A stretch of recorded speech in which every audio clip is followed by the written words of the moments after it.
नमस्कार दोस्तों, क्या आपको पता है दुनिया में इससे पहले सबसे तेज वैक्सीन किस बीमारी के लिए खोजी गई थी? टाइम मैगजीन के मुताबिक वो बीमारी मपस थी, जिसकी वैक्सीन तैयार करने में वैज्ञानिकों को 4 साल का वक्त लगा था। आज के इस वीडियो में हम जानेंगे कि कोरोना वैक्सीन का कार्य कहाँ तक पहुँचा है।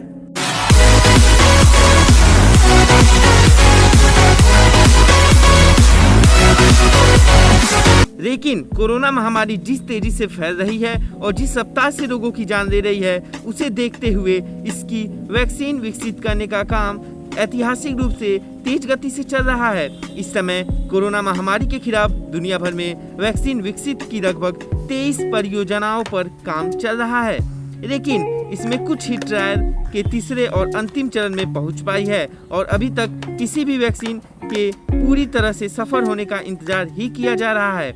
इसमें ऑक्सफोर्ड यूनिवर्सिटी, मॉडर्ना फार्मास्यूटिकल्स, चीनी दवा कंपनी सिनोवैक बायोटेक ने वैक्सीन डेवलपमेंट प्रोजेक्ट अहम है। आइए हम जानते हैं इसमें से कौन सी वैक्सीन फिलहाल किस चरण में है।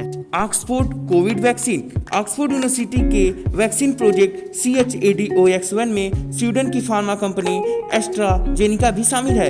ऑक्सफोर्ड यूनिवर्सिटी की कोविड वैक्सीन के ट्रायल का काम दुनिया के अलग अलग देशों में चल रहा है। मई के महीने में विश्व स्वास्थ्य संगठन की चीफ साइंटिस्ट सौम्या विश्वनाथन ने ऑक्सफोर्ड के प्रोजेक्ट को सबसे एडवांस कोविड वैक्सीन कहा था। इंग्लैंड में अप्रैल के दौरान इस वैक्सीन प्रोजेक्ट के पहले और दूसरे चरण के ट्रायल का काम एक साथ पूरा किया गया। 18 से 55 साल के 1000 से ज़्यादा वॉलंटियर्स पर किए गए ट्रायल में वैक्सीन की सुरक्षा और रोगों की प्रतिरोधक क्षमता का जायजा लिया गया था। ऑक्सफोर्ड यूनिवर्सिटी का ये वैक्सीन प्रोजेक्ट अब ट्रायल और डेवलपमेंट के तीसरे और अंतिम चरण में है। ऑक्सफोर्ड कोविड वैक्सीन के ट्रायल इस चरण में करीब 50,000 वॉलंटियर्स के शामिल होने की संभावना है। दक्षिण अफ्रीका, अमेरिका, ब्रिटेन और ब्राजील जैसे देश ट्रायल के अंतिम चरण में भाग ले रहे हैं। भारत की सीरम इंस्टीट्यूट ऑफ इंडिया ने भी ऑक्सफोर्ड कोविड वैक्सीन के भारत में इंसानों पर परीक्षण के लिए सरकार से मंजूरी मांगी है।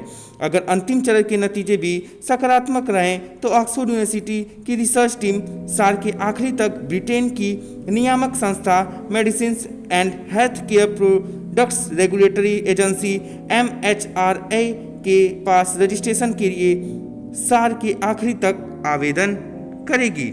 Moderna Covid vaccine. माना जा रहा है मॉडर्ना कोविड वैक्सीन प्रोजेक्ट अपने अंतिम चरण के शुरुआती हिस्से में है। मॉडर्ना ट्रायल के इस चरण में 30,000 लोगों पर इस वैक्सीन का परीक्षण करेगी।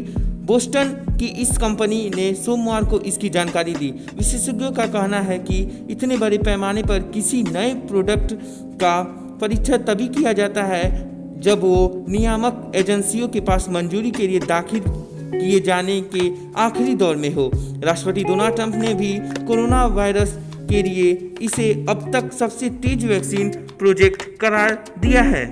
Chinese Covid vaccine. चीन की private pharma company Sinovac biotech जिस कोविड वैक्सीन प्रोजेक्ट पर काम कर रही है, वो ट्रायल के तीसरे और आखिरी चरण में पहुंच चुकी है।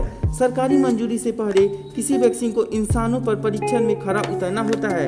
मॉडर्ना और ऑक्सफोर्ड के बाद ट्रायल के अंतिम चरण में पहुंचने वाला ये दुनिया का तीसरा वैक्सीन डेवलपमेंट प्रोजेक्ट है। कोरोना वैक्स नाम की इस वैक्सीन का फिलहाल ब्राजील में 9 वॉलंटियर्स पर ट्रायल चल रहा है। अब बात करते हैं भारत बायोटेक की कोवैक्सीन। इस समय भारत में केवल 2 वैक्सीन प्रोजेक्ट को इंसानों पर परीक्षण की मंजूरी दी गई है। फार्मा कंपनी भारत बायोटेक की कोवैक्सीन इसमें से एक है। दूसरा vaccine project Zydus Cadila health care limited का है। कोवैक्सीन के डेवलपमेंट प्रोजेक्ट में सरकारी agency Indian council of medical research और नेशनल इंस्टीट्यूट ऑफ बायोलॉजी शामिल है।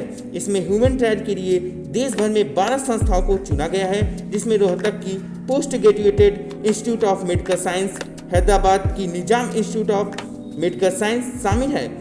ICMR के महानिदेशक डॉक्टर बलराम भार्गव ने पिछले दिनों इन 12 संस्थाओं के प्रिंसिपल इन्वेस्टिगेटर्स से कोवैक्सीन ह्यूमन क्लिनिकल ट्रायल की रफ्तार में तेजी लाने की बात कही थी। उन्होंने कहा था कि ये शीघ्र प्राथमिकता वाली परियोजनाओं में से एक है, जिस पर सरकार के शीघ्र स्तर से निगरानी रखी जा रही है। और आखिरी में आती है फाइजर और बायोएनटेक की वैक्सीन।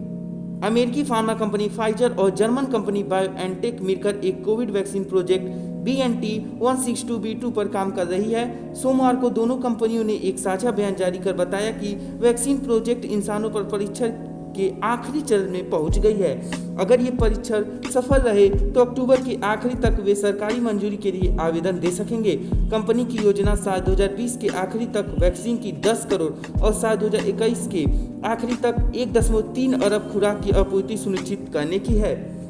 प्रतिरोधक क्षमता बढ़ाने का दावा करने वाली इस वैक्सीन के 2 खुराक दिए जाएंगे। दुनिया भर में 120 जगहों पर इनके ट्रायल चल रहे हैं और इसमें 30,000 वॉलंटियर्स के शामिल होने की संभावना है। अमेरिका की सरकार ने फाइजर के साथ 10 करोड़ खुराक खरीदने का समझौता पहले से कर रखा है। समझौता के तहत जरूरत पड़ने पर 50 करोड़ खुराक की आपूर्ति और की जाएगी। तो वीडियो देखने के लिए बहुत सारा धन्यवाद। वीडियो अच्छा लगे तो लाइक करें, शेयर करें, चैनल को सब्सक्राइब करें और बेल आइकन को प्रेस करना ना भूलें।